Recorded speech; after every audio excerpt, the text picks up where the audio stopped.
just because you don't have the knowledge that I have in the subject matter that I have subject matter expertise in, does not mean that you don't have subject matter expertise as compared to your client who only needs you to be one chapter ahead of them.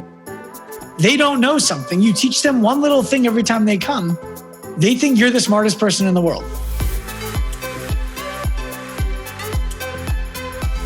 Hey, what's up, fitness fans? Welcome back to the Future of Fitness podcast and interview series. This is your host, Eric Malzone, and this is number 134. I talked to Dr. Sean Pastuch. So, man, if you Google this guy, like I just did, you're going to find quite a few podcast interviews, a lot of interviews, just a lot of content this guy's put out there because he's a smart guy.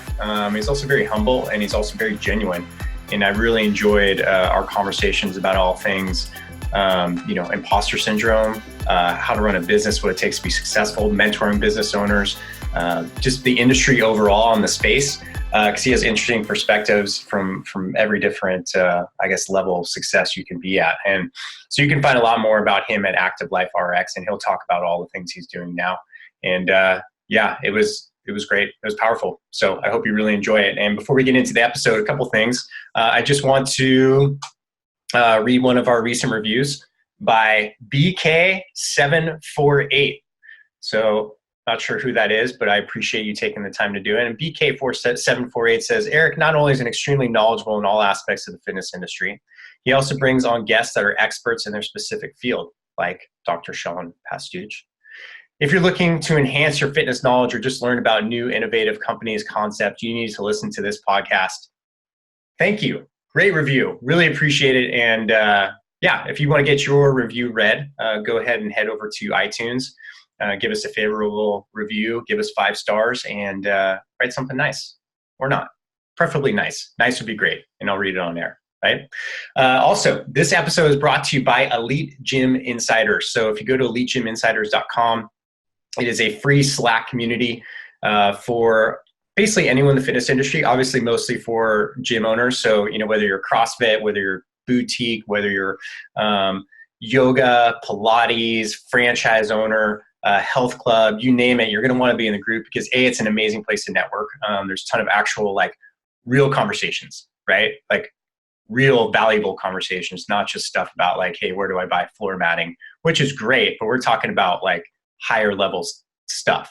And if you're a member of the group, you're going to be getting a lot of discounts. Right now, we're about to announce our digital marketing partner with a great package. So if you're within that group, and once again, it's a free Slack community. So you just get in there and you'll have all of the benefits of it. And you'll get to talk to people like Dr. Sean Pastuch, right?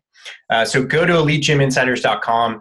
Why not? If you're in the industry, just go check it out and you'll get a lot out of it. I promise. I manage that community as well. So excuse me.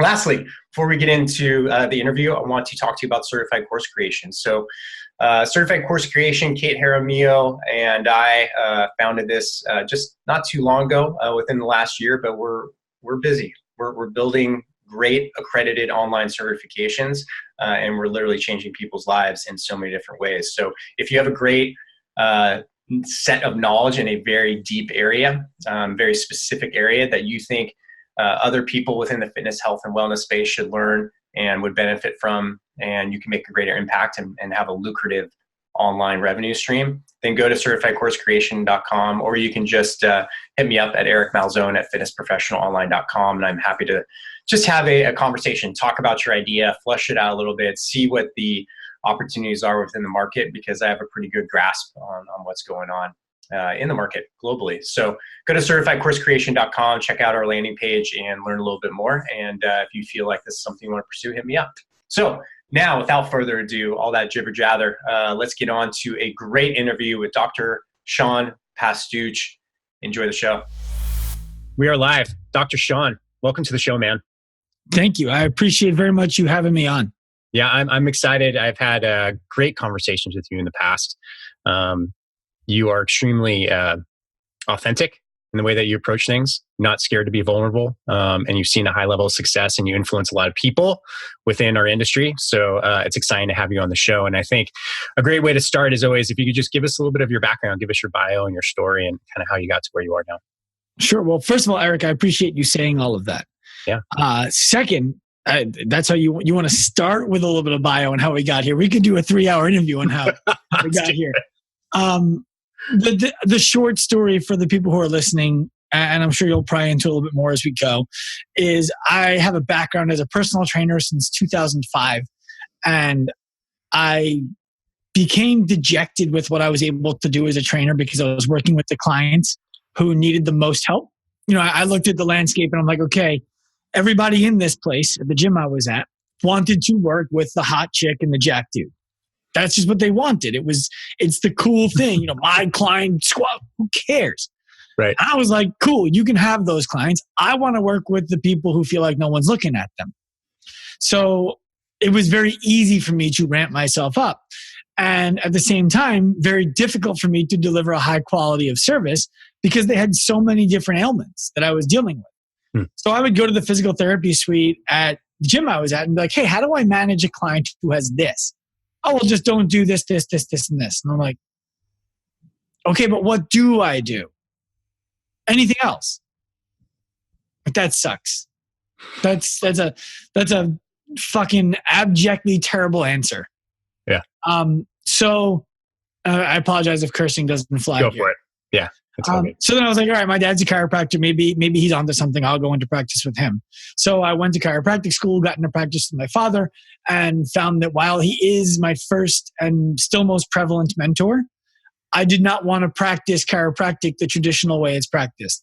Ice, heat, stim, adjust. This hip is higher than this hip. This bone is rotated this way. I was like, yeah, maybe. But how do you know that hip is not lower than the other one? So that didn't work out.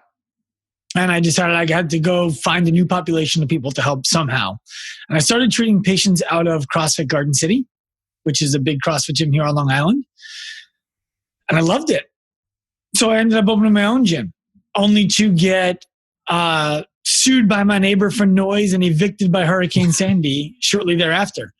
And I'm like, you know what? I need a business that is going to allow me to be impervious to this kind of stuff. And I didn't know how to do it. So I thought about it for a long time. And to kind of cut this long story short, and I'm cutting this long story short, had a patient who moved, asked for continued support. And I was like, I don't know if I can help you as you move to San Francisco. I'm in New York. He's like, dude, figure it out. So we figured it out. And that's manifested into a company that now has helped over 10,000 people worldwide and has educated almost now 1,000 coaches worldwide. Awesome. So with that person in San Francisco, how'd you do it? Was it all online? Was it? Yeah. So he was a grid league athlete. I'm not sure if you're familiar with grid league. For sure. So for the people who don't, it was essentially CrossFit done in teams. Yeah. But like where you were just going to do what you were good at. There was no finding the weakness. It was, let's get specialists to be great at everything. And they raced down this grid. Cool idea for a spectator sport. Phenomenal idea for my business because everyone who did it got fucked up. So this guy goes out to San Francisco, and basically what we were doing was writing him better exercise to support the things that he was doing when he competed. So if you think of it like, for example, a thrower, like a baseball player, your training doesn't necessarily have to make him better at throwing. It needs to make him more resilient at recovering from 80 to 101 rep maxes in a 3-hour bout. So that's what we were able to do for this guy. And his name was Drew. And he referred us to the next person, to the next person, to the next person, to the next company, to their clients. And it snowballed from there. Interesting. Is the grid still around? I used to actually watch those live events in Long Beach back when I was in California. It was really entertaining. No, grid is not still around. It was, I'm speculating. I believe the problem that they ran into was they were trying to play it off as if they had it all together. Yeah. Which made it difficult for them to get their audience to be like, it's okay. We get it. You're making mistakes. You're new. Because their first event was in Madison Square Garden, which says, we're not going to make mistakes. Right. And then once you've done Madison Square Garden, you can't do the Los Angeles Fitness Expo. Like you don't go watch the Jets play against the Rams at a high school. You just don't. Right. So stadiums get better, venues get better, and they started at like, the top. Yeah. And only one way to go. Yeah. It reminds me of my very first girlfriend that I had. And for her birthday, I like broke my bank and bought her like a $400 watch. Right. Mm-hmm.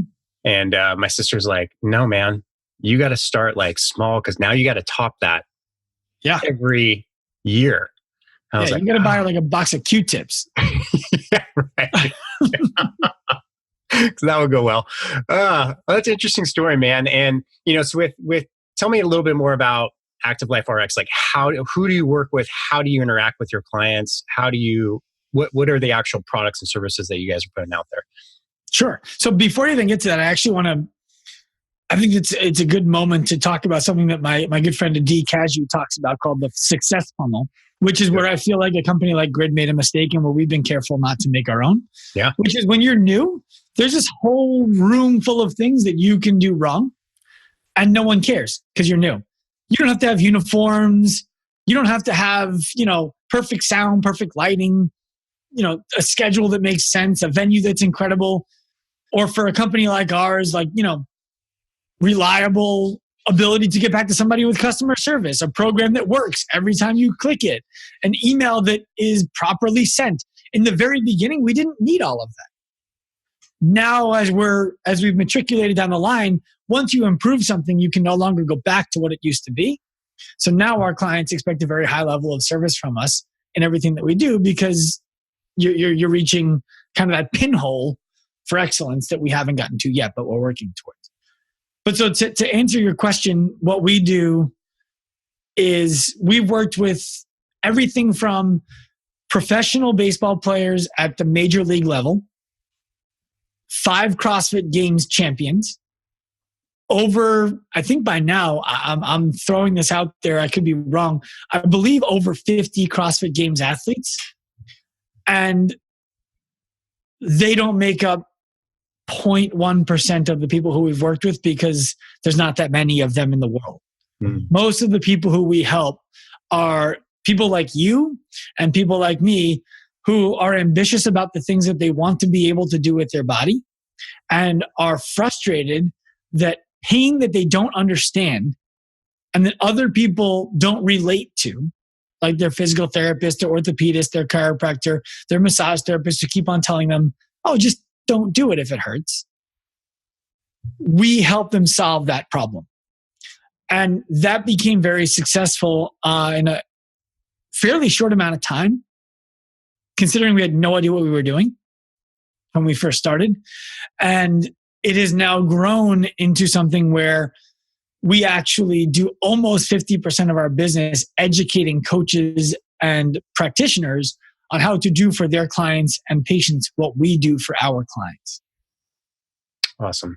It's interesting. And the first thought that comes to mind when you talk about your ethos, for lack of a better term, when doctors come into play and even a lot of coaches, the first rule is do no harm, right? When a patient or a client comes to you, right? And I think that's something that almost can be easily fallen back on to take no action. Well, I'd love to jam on that with you for a second. Yeah, because let's do it. I've given that a lot of thought. Yeah. And when I was in school, it's, do no harm. Got it. So I'm not going to make this person hurt worse. Right. What's never discussed is what's harm. So what happens to somebody if you push them too far and their shoulder injury that didn't need surgery ends up becoming surgical? Are you a terrible person? Maybe if you were irresponsible. But let's look at it from the other side of the coin. What if the person who now needs shoulder surgery had come to you and said, look, I don't care about the ramifications of doing the wrong thing as long as we're trying to do something.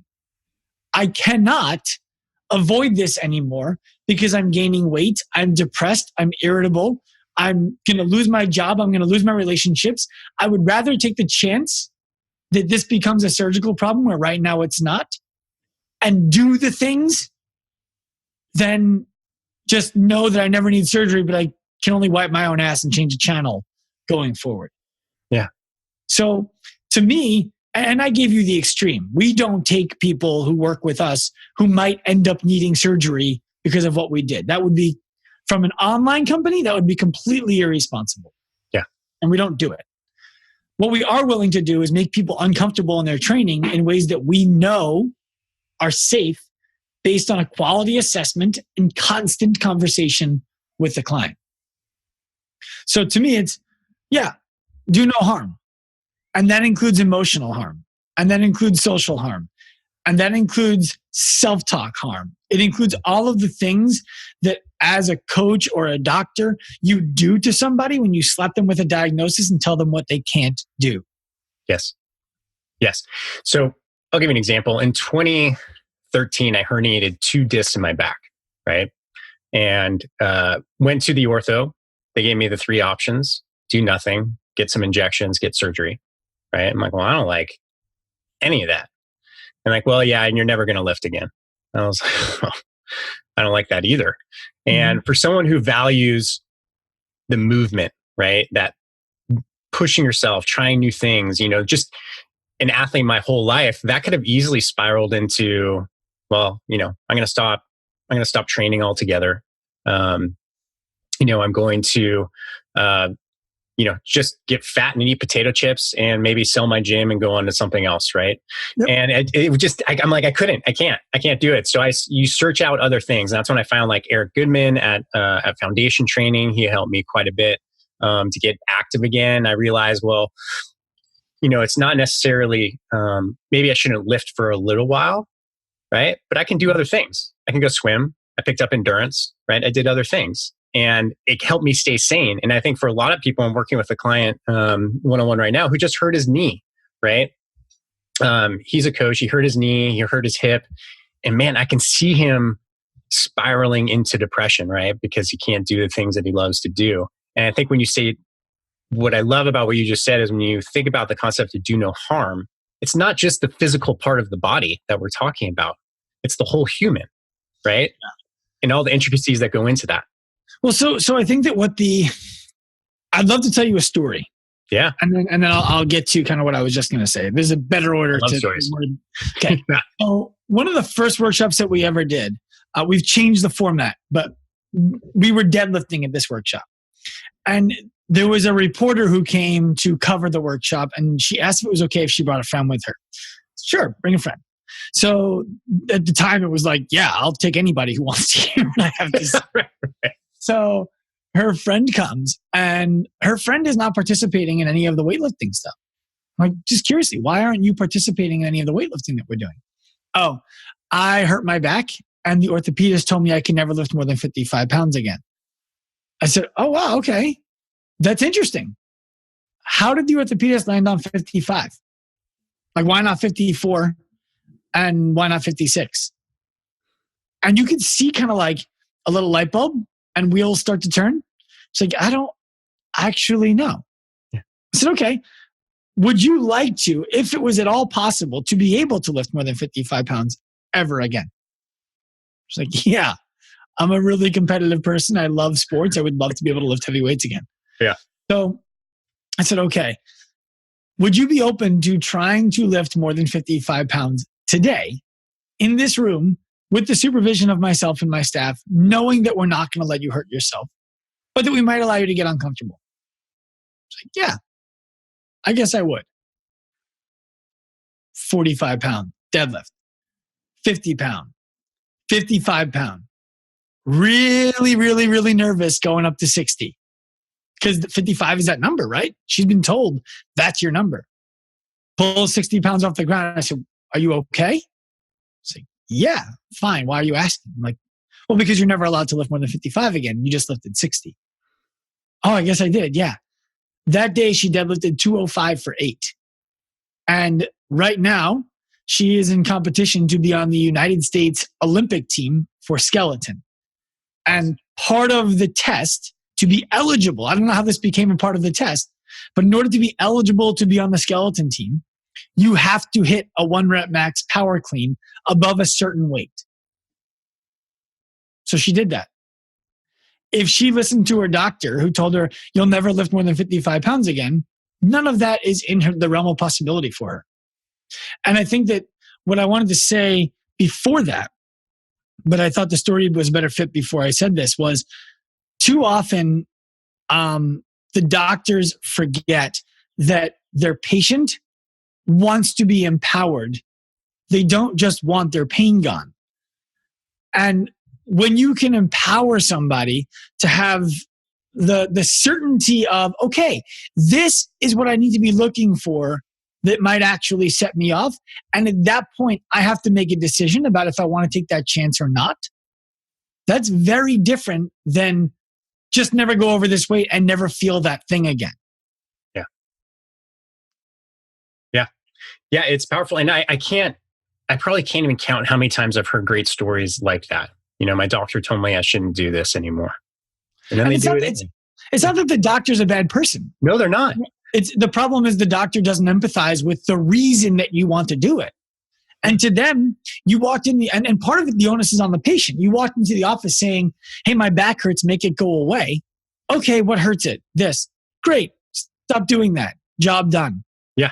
Yeah. You need to walk into the office and say, hey, my back hurts when I lift heavy weights. And I want to be able to continue to lift heavy weights. Can you help me do that without back pain? And if the doctor says no, great. That doesn't mean you can't do it. It means that doctor can't help you do it. Yeah. And now it's a different conversation. Yeah. Well, and also with the doctors, I mean, a lot of times they're seeing patients every 15 minutes, right? Mm-hmm. Like they just need. But it's even the physical therapist who might spend a half an hour with you. Right.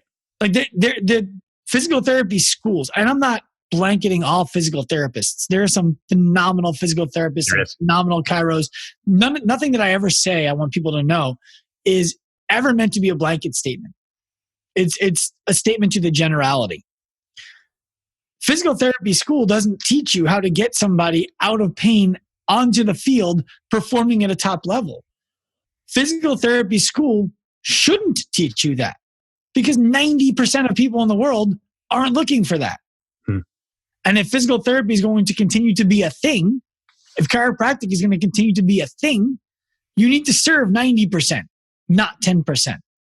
So all of that comes after school and with the ability to have the mindset of taking some chances and being willing to gear your entire practice after only going after that 10%. And then influencing the 90 below who saw it or recognizing 10% of 300 million is fucking 30 million people. That's a lot. It's a lot. Yeah. Yeah. Yeah. Great insights, man. And there's not to pivot too much here, but I do really want to make time for a conversation that we identified before we recorded about imposter syndrome. Sure. You know, and it's such a common thing. You know, every mentoring client I've worked with, every even partnership, people, I told you this before, it seems like even though the higher up you go into, a large company at the C level or founder level, the imposter syndrome seems to get more powerful at times. Mm-hmm. And I know you work with people one-on-one and in personal development too. It's kind of one of your things that you do. And how do you, first of all, let's define it. Like, how do you define imposter syndrome? So the way I would define imposter syndrome, that's a great question. I've actually never been asked it before, is somebody who feels as though they are presenting themselves as something that they are not. Right. So for the purposes of fitness professionals, which I imagine is who most of your audience is, what that would mean is you're afraid to sell your services for X amount of dollars because you're not sure that your services deliver the outcomes that you promised they're going to. And you're like, I'm not really sure that I'm as good. Like, oh, I found out that Tony Gentlecore charges $125 an hour. And I don't know that. I was just chatting with him. So I threw that name out there. So I have to charge less. Maybe I'll charge 80 because I'm 75% is good. Some bullshit you made up. Yeah. It's that's what imposter syndrome is. Yeah. And it's so prevalent. And I think in anything you do, when I first started training people, I came from a sales and marketing background. So I got my, I got my baseline certifications and I started training people, charging them money. And the imposter syndrome was so powerful. I'm like, I don't really, I ask people, I'm like, well, how do I start? They're like, listen, you just got to start somewhere because you're going to screw up. Mm-hmm. And that's part of the learning process too. And it was a hard thing to overcome. And I see, as, I graduate personally into higher ticket items and sales and things that I'm doing in my life. It's a constant battle and it never ends. It started then, right? It started right after college. Started in college, right? Playing sports and things like that. And then it's just always there. So how do you help people identify when it's part of their life, when it's there? I actually have a very straightforward tactic that I use for this. Nice. That one of my coaches taught me. And it's called the Unsustainable week.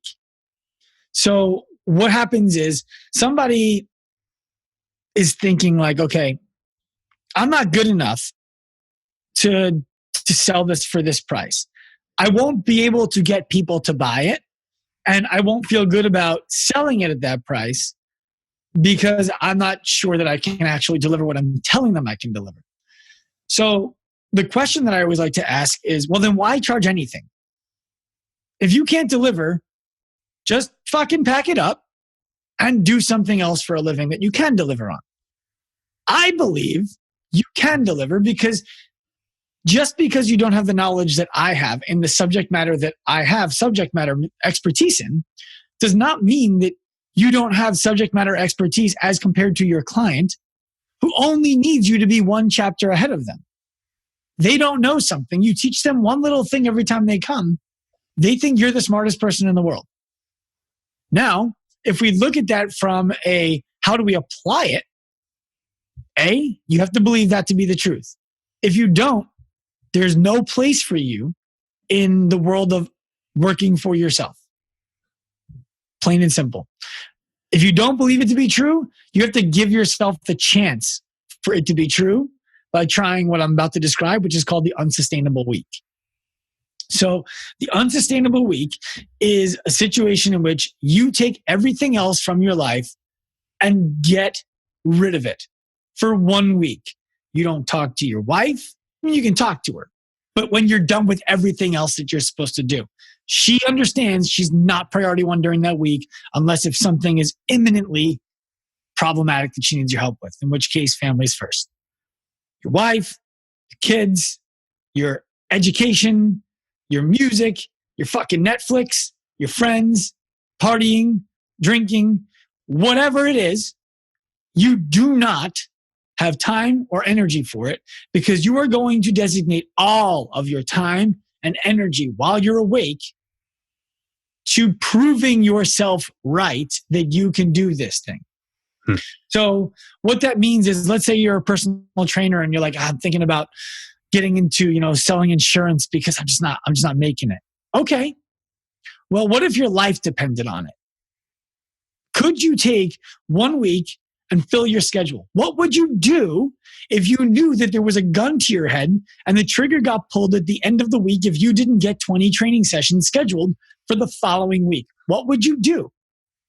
The gun doesn't care why. You're fucking dead. What would you do? And for some people, they're like, oh, that's not really that motivating. I'm like, okay, you're married? Yes. What would it mean to you to be able to take your wife out to dinner?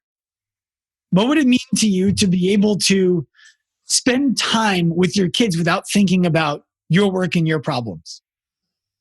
Spend 1 week so that you can fucking do that. And in that week, after you've written down and planned what you're going to do, because this doesn't happen that you can't do it tomorrow. You have to make a plan for what you're going to do during that week so that you can just be executing the whole time. After that week, most people have a full schedule. And they're like, okay, but I could never do that again.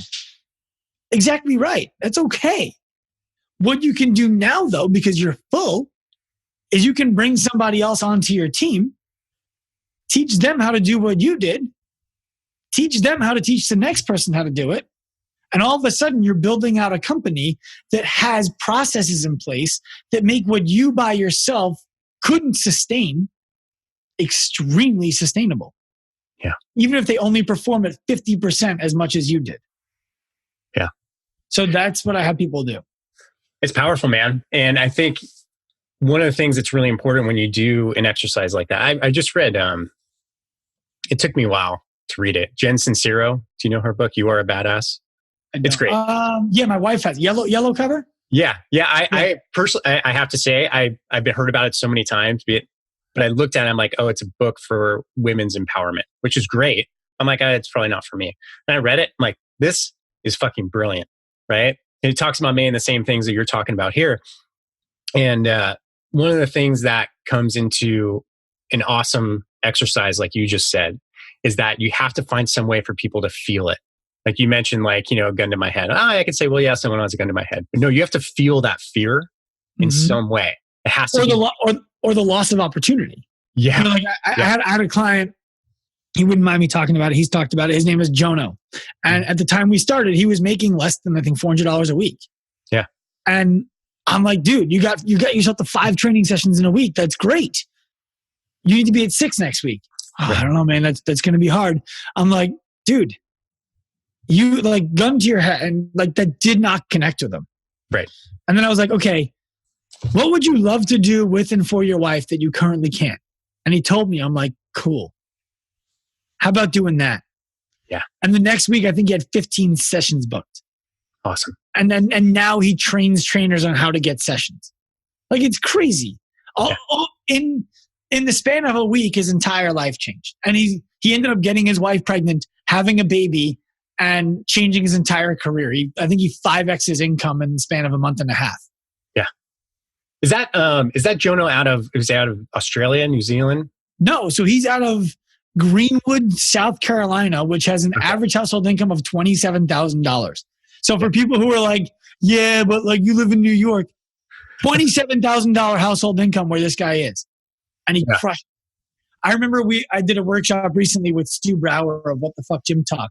And it was just a straight up sales workshop, which, by the way, major imposter syndrome. I'd never given one of those. And I'm like, well, give it and find out how people liked it. So gave that workshop. Jono came.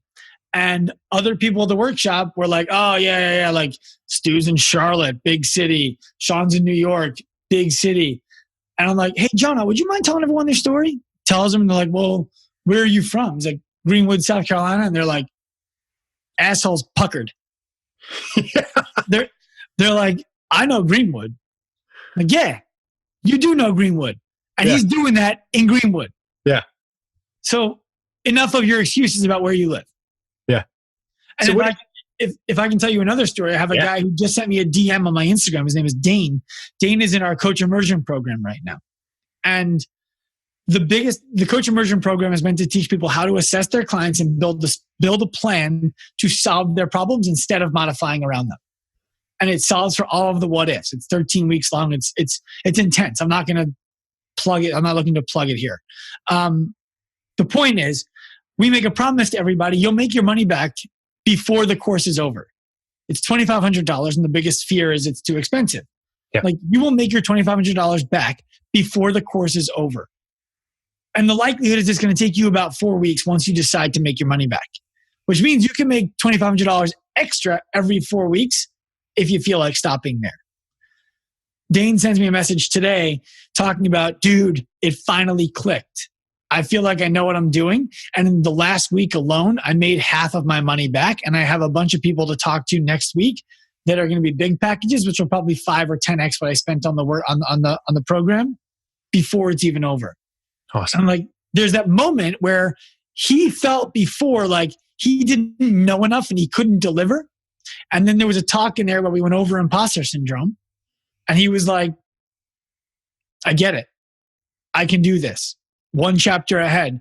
And now he's on fire. Yeah. Oh, it's awesome. Awesome. So I'm curious too, when we talk about Jono, what did he do, man? How did he fill it up? I mean, is that his to teach or? No, I mean, I taught him. So, so I have a video on YouTube for anybody who wants to get the long form of this. I believe it's called How to Sell More Personal Training Sessions.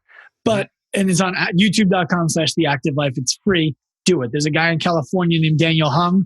Watched the video a bunch of times, went and applied it in the gym, made $10,000 that week. It works every time if you do it. What I did was I taught Jono how to take a commercial gym that successfully sells sessions.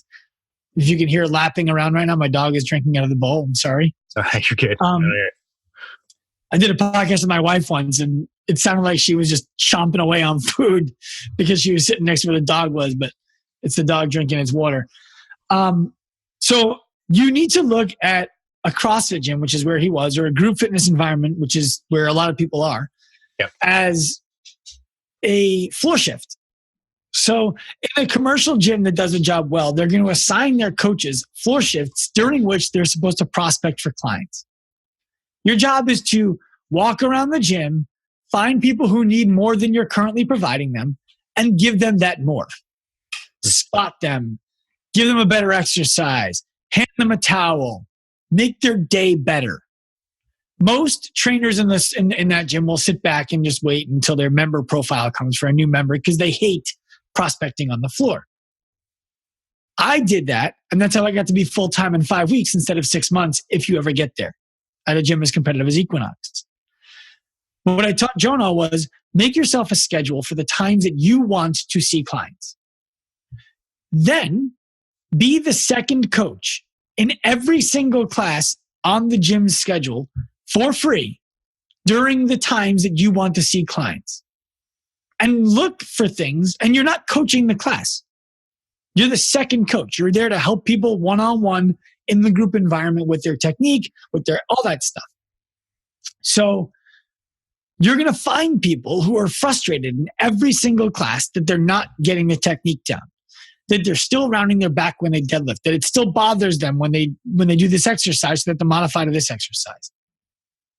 You're going to pull these people aside for 15 seconds and show them that you understand what it is that's in their way, that years of being here, they haven't learned yet.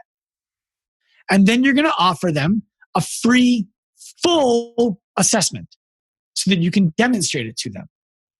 That assessment is going to point out to them all of the problems that they have, where there's opportunity to make corrections, and it's going to uncover the goals and the internal conflict that they're having with the problems that they have. Then you're going to sell them a package of training sessions to solve their issue. 12, 24, 48, whatever it is. And the purpose of this whole thing is not to keep them as a personal training session forever, a personal training client. It's to use personal training to develop skill capacity and confidence to do the things.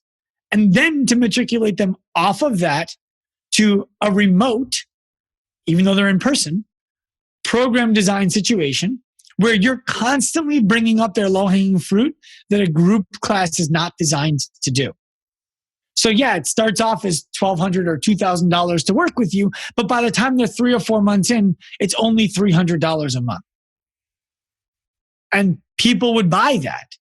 And then they would buy the next 6 months at $300 a month up front. And that's taking him to take care of a $300 a month client, 45 minutes a month.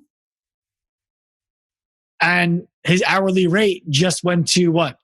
$400? Awesome. Something around there. Yeah. So, but they're not buying the time. They're buying the solution.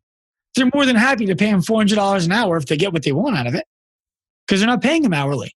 They're paying them to get what they want. So all it takes when you're making $400 or less a week to 5x your income is to get yourself, 4.3 times 5, so 24 people who you're writing a program for every single month. And if you add that all up, it takes you 20 hours a month. If you divide that down, it's 4.5 hours a week to make in a week what you used to make in a month. That's cool. Awesome. Yeah. That's great. Yeah. That's what we teach everybody. Yeah. And it's an amazing tactic. And I think there's a lot of people out there who, have the drive to do it, and they're willing to do whatever you say. And those are the best coaching clients, right? The ones who are like, hey, just do this. And they'll do it. And they see success. And they remove fear, because at some point they either have imagined that feeling that you're talking about, the gun to the head, or they're actually in that situation where like their bank account's negative and they'll do anything. Right. Yeah, and that's where I was. We've all been there. Yeah. I had $0 left. Like, you better fucking figure something out here. Right. And that's another thing too is, well, we'll get to that actually, but the reason why a lot of trainers and coaches and gyms in my opinion at least, find themselves so frustrated with people not being willing to pay them and buy from them and all this stuff is twofold. One, you're trying to solve inexpensive problems with an expensive price point. Your members really don't fucking care what their snatch looks like. You do, because you prioritize that highly. But Mark, who just wants to lose 20 pounds and hang out with his friends on the weekend, doesn't care that his snatch doesn't look great. Would he like it to be better? Yeah, sure. Would he throw $200 at it? Maybe. But he's not paying you $4,000 a year. He's just not. It's not worth it. Yeah. But when Mark tries to bend down to pick up his daughter, he gets knee pain. And so now he can't get down on the ground to play with his kid. And his kid keeps asking, Daddy, why don't you play with me? It hurts. That's a problem that Mark would happily throw $4,000 that he's not comfortable spending, by the way, to solve. So if coaches want to make real money in the gym, they have to solve expensive problems. You can't keep solving $5 problems with a $100 price tag. And the second thing, the reason why coaches aren't doing well with that, is they don't put any emphasis on learning how to effectively sell, how to communicate their value. So coaches just think, because there's been people in the space who are like, you just have to be great and people will find you. That's not true. It's patently false. And it's the worst messaging that holds the fitness industry back. It totally is. It's that combined with you're not in it to make money. Those two things hold fitness back. Yeah, the martyrdom that goes on in the fitness industry. Well, I'm helping people and I just love helping people and that's all I need. Like, no, you need money. Right. Yeah, you love helping people. Did you wake up excited this morning to help Jane for $5? No, you didn't. You didn't. So how much thought did you put into Jane's session while you were bartending at night because you needed money to make your ends meet? Instead, you could have been taking one of our courses, working with you, Eric, watching YouTube for free all night long to get better at things that right now you're not very good at. But it's not about the money. So you do it for a cheap price and you bartend at night to compensate. So you're not that good of a coach. And people who listen to this are going to be like, that's pretty harsh. Yeah. So is an empty bank account. Yeah. Like you're getting paid exactly what you're worth right now. Yeah. There's so many things to think about in that last 20 minutes of conversation. And it's so universal within the fitness industry. And it's pretty wild, because here's the thing. A lot of it comes down to this too. Fitness professionals don't make a lot of money. They project their money issues on their clients. I've talked to many gym owners about like, listen, there's a really good chance that your clients make way more money than you do. So 150 hours in a session, $150 an hour a session is not going to break them. If you're solving a problem, they'll be more than willing to pay it. Right. But we always put our money issues as a fitness professional, right, on them. They're like, well, I would never pay 150. So why would they pay 150?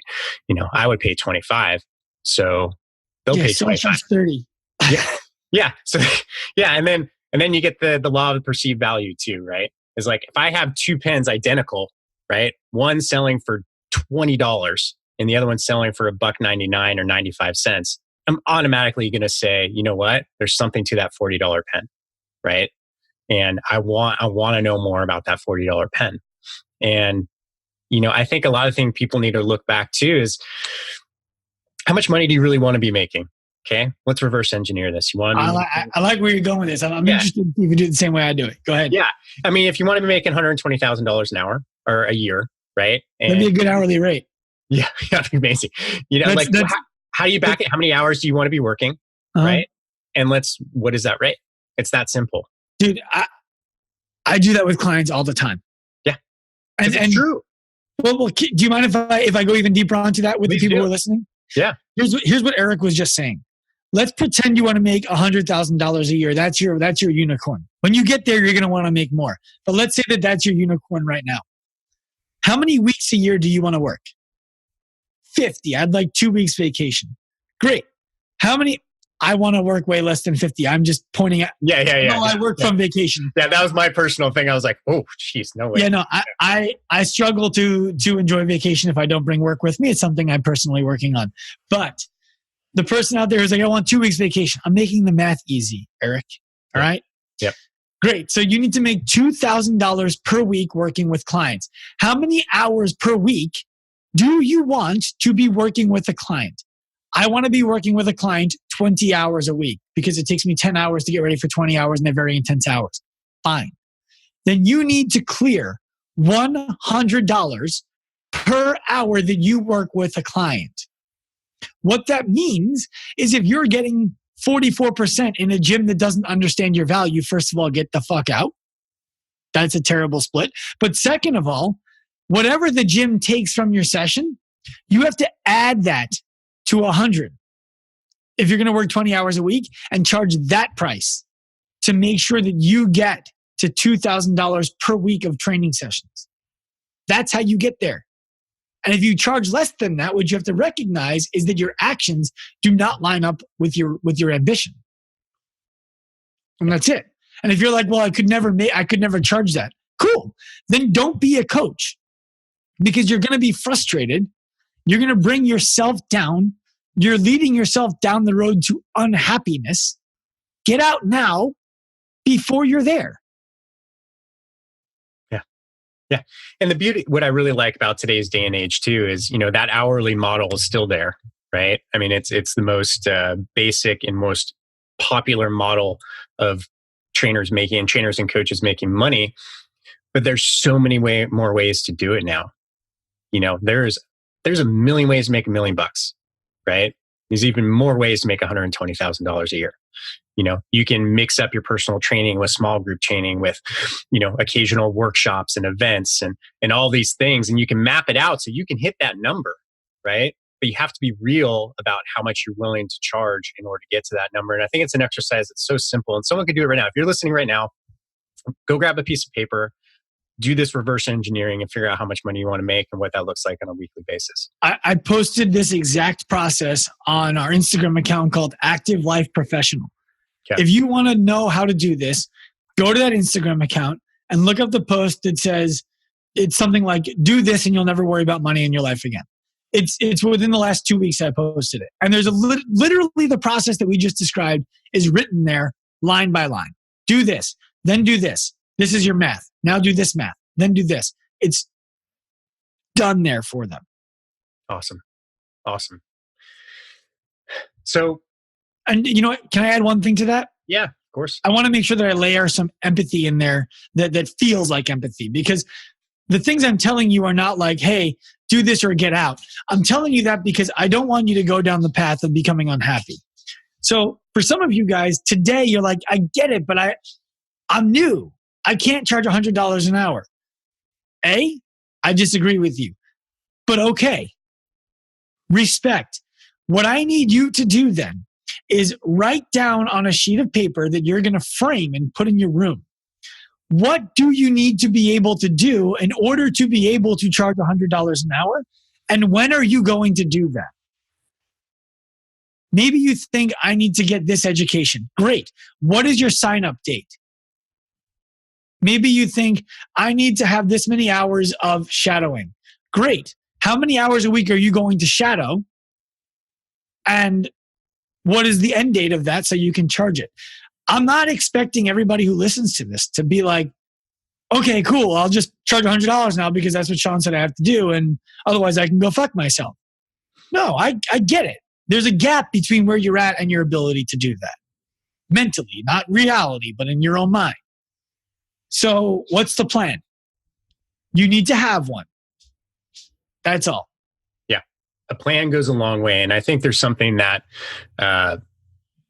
there's a piece here that people don't acknowledge regularly enough, or maybe they're not even aware of yet, is our subconscious beliefs that guide us through all this. You know, and I know that's a woo-woo topic to most people, but I can tell you right now, it's real shit. Yeah. It's in there, right? It's in there. You've had things programmed since before you can even remember of how to get that. And there's a lot of interesting ways to start reprogramming that in different ways. And I'll share something that sounds kind of crazy, right? So I've been working with this. So I have a really good tattoo artist who I'm going to go get a piece of art done in about a month. Him and I have gotten to know each other because his principle is like, I want to know the person so I can design the art and then put it on them, right? And him and I started talking deep philosophy a while ago. And he's like, you know what? I want to run you through something that I've been testing. So here's what it is. Every morning I have to wake up at 5 a.m., right? First thing I do is I take a ice cold shower or jump in a lake or a bath, right? Right after that, I go, I dry off, I put some clothes on because I'm probably shivering a little bit. And then I start doing Wim Hof breathing, right? And during that session, I have a 4-minute recording of myself listening to my goals, right? Of everything that I'm going to be doing, because I know I have subconscious beliefs that fuck me up, right? From wherever they came from, I don't know, but I know they're there. And I've been doing this process for about 25 days. Is it uncomfortable? Yes. It's uncomfortable every time I get up in the morning and it's warm in bed. My wife's still there, right? And I'm going to go jump in a fucking cold shower, right? But I can tell you right now, it's working. It's just working. And once you start being opening to, okay, maybe there's things I'm not seeing that are forcing me to think a certain way, and you start finding ways to break those patterns and start reprogramming, there's an incredible amount of power to that too. And it's not just about the number, because we could talk, Sean, all day about, hey, here's the numbers, here's what you need to do. But in order to get people to actually do it or believe in it or have that confidence that when they talk to somebody, that person subconsciously believes them and what they're saying, that's another thing too. You know, you can go to someone and say, hey, you know, I can help you with that back issue. And they're gonna be like, yeah. If you're like, hey, I see what's going on there. I want to help you. I know I can. Let's talk. You know, give me 15 minutes. You know, there's a difference to how people say it. And that all comes in your beliefs and and where they come from. And some people want to hear it one way and some people want to hear it another way. Yes. I want someone to walk up to me and say, hey, dude, the bottom line is you need to be better at this and I can help you. Yeah. Okay. But if I walked up to the average person and said that, they'd be like, go fuck yourself. You're a terrible being. Yeah. So you have to know who you're talking to and how to talk to them. And all of that comes, you know, when I teach people sales stuff, the first thing I teach them is people stuff. Like this is who you are. I'm not telling you. I'm telling you how to figure it out so that you can understand the reason why you talk to people the way you talk to people is rooted in who you are, not in how they want to be talked to. It's not because you're following the golden rule of treat people the way you want to be treated. It's because you only know how to treat people this way because it's the only way that you have been treated that you like. But people don't want to be treated the way you want to be treated. They want to be treated the way that they want to be treated. So if you're going to understand them, you have to first understand yourself. And if you're going to be able to sell to them, you have to know how you need to be able to meet them where they're at to effectively communicate empathy and capacity to help them. Yeah. Yeah, that's great. Let me ask you a question. Is there a book or a reference that you found a ton of value in when it comes to sales and how to approach sales or people? So sales, if there's 2 books that I've read that to me make sales simpler for the person who struggles with sales. Mm-hmm. The first book is Way of the Wolf. It's a very straightforward format for this is what you're supposed to be thinking about when you're selling somebody on something. The other one is how to build a story brand. Yes. Awesome. So that book is more going to be about how do you represent what you are. And in my opinion, if you put those two books together and you know nothing else, you'll be very effective.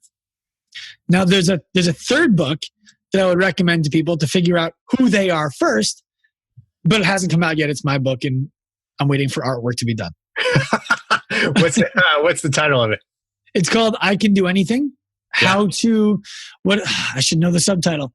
How to, God damn it.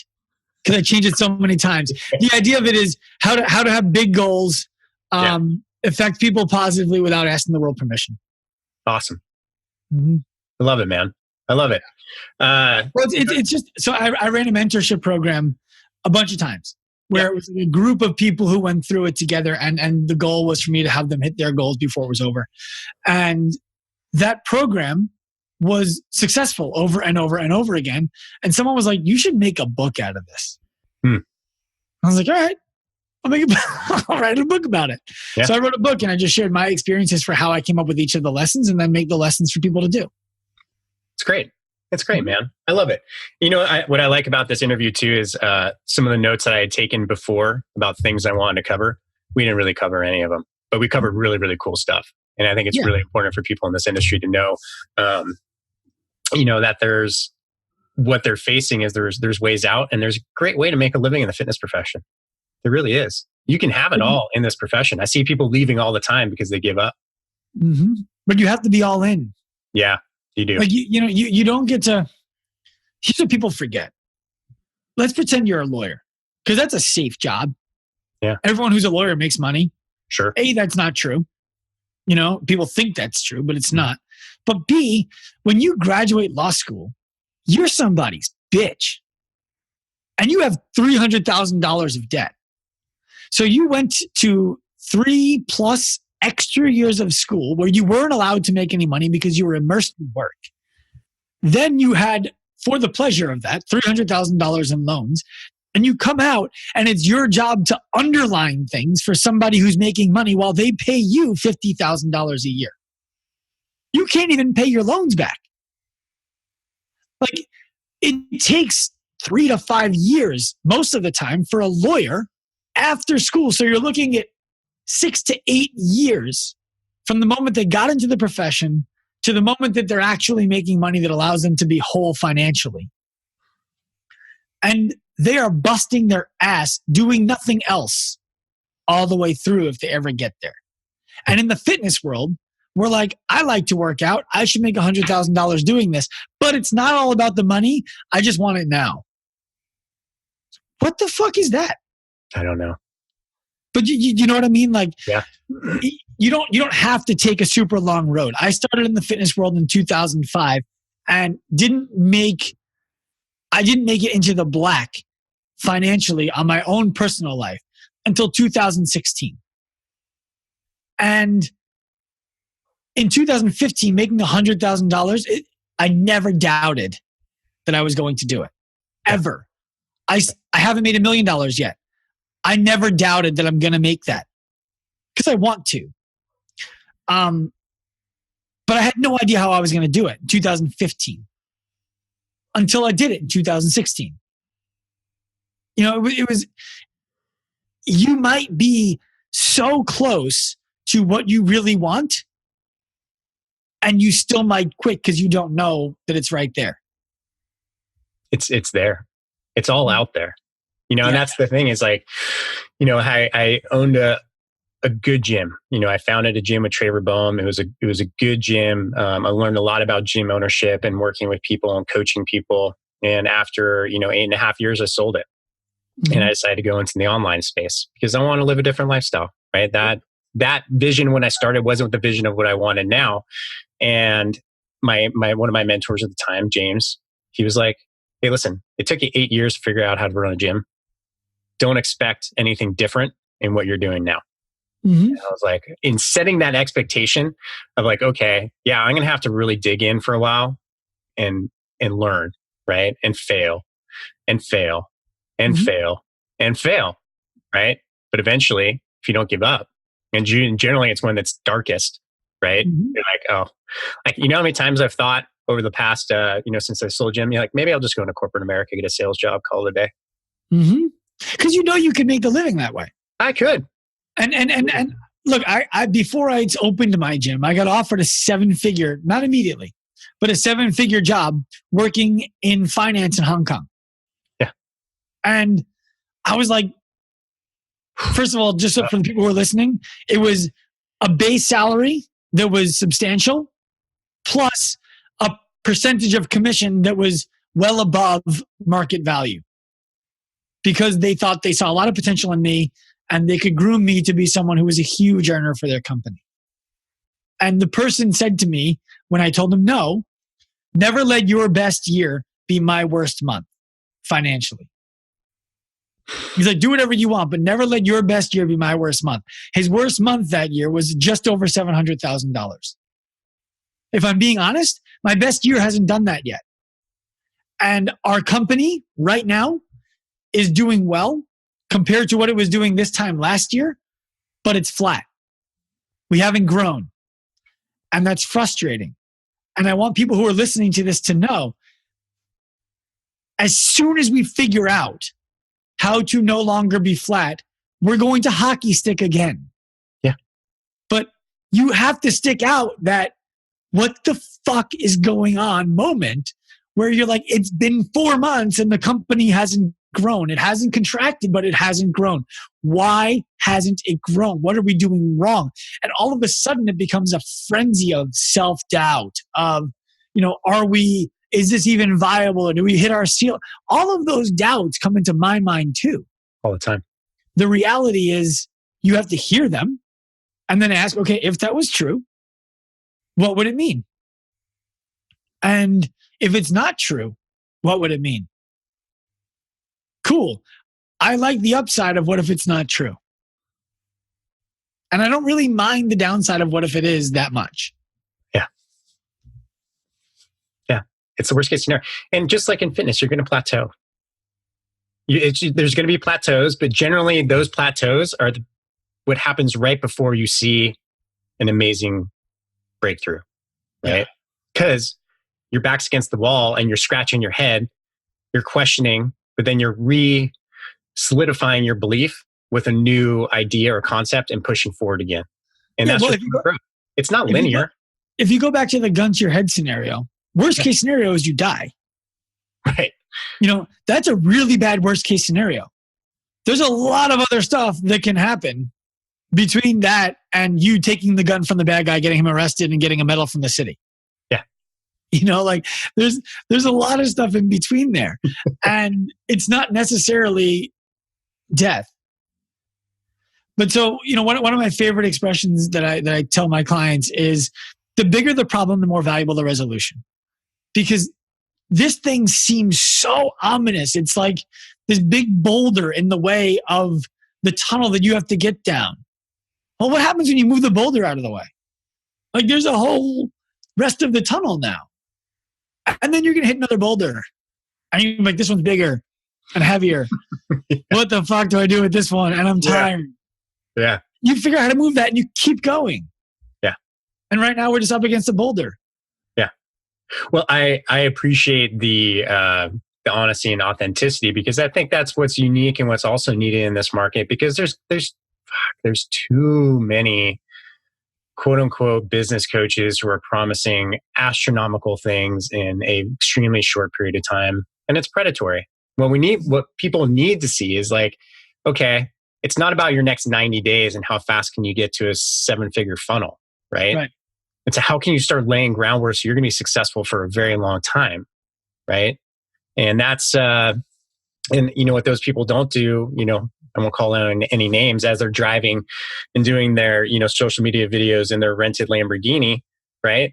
Like, no, that's not the way things work. And if someone is at that level, if that Lamborghini is owned, it's because they put in 20 years of work to get there. Mm-hmm. Right. Yeah. And that's what I would like to see more out of in the online as the business coaching world evolves within the fitness and health industry. That's what I would like to see. And I appreciate that. if I can speak to that. Yeah. As a coach of people who are trying to grow their businesses, I don't take a lot of clients because I don't have the bandwidth to do a really good job for a lot of clients. Mm-hmm. I had a client this week who I could tell on our call, he wasn't jazzed about the way things were going. And I'm trying to figure out what could I do better for this guy? So I started asking him well, do you want to make more money? Are you enjoying that your business is these things? And he's like, yeah, dude, but my business is kind of new and I need more foundational knowledge. It's cool that I'm making some money, but I need more foundational knowledge from you. I'm like, oh, okay. I was delivering what I valued, not what he valued, because I forgot to ask. And I have other clients who have businesses that make more money than my business, where I'm like, oh man, can I actually coach this person? They've been where I am. And I sent them a message. And I'm like, how are things going? You have no idea. You've saved our family, our business. There's light at the end of the tunnel for the first time in a long time. It's huge. So you're going to have your highs and your lows in anything that you do. And it's about confronting the low and figuring out why it's not a high so that you can fix it. Yeah. Awesome. Well, Dr. Sean, I'm going to, that was a great way to finish this podcast. Perfect. Where do people find you, man? Where do they go? Where are the million places you are online? Yeah. So we actually cleaned that up a little bit. It used to be when I would do this on podcasts, it was oh, well, here for this. There. If you Google Active Life RX, you're going to find us. Instagram, Active Life RX, youtube.com/theactivelife. If you type Active Life RX, we'll come up.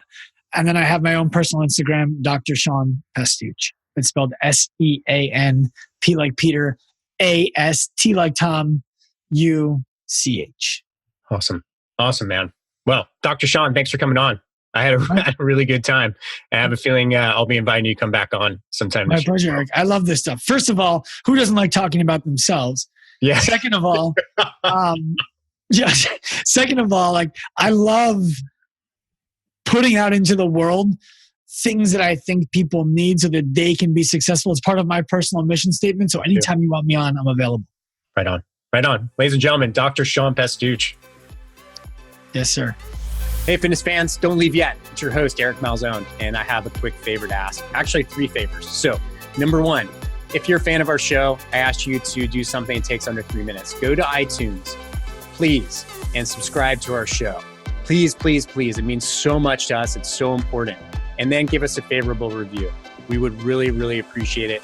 And I can't tell you how much it means and helps us out. So I know it takes 2 minutes of your day, and it means a lot to us. So please do that.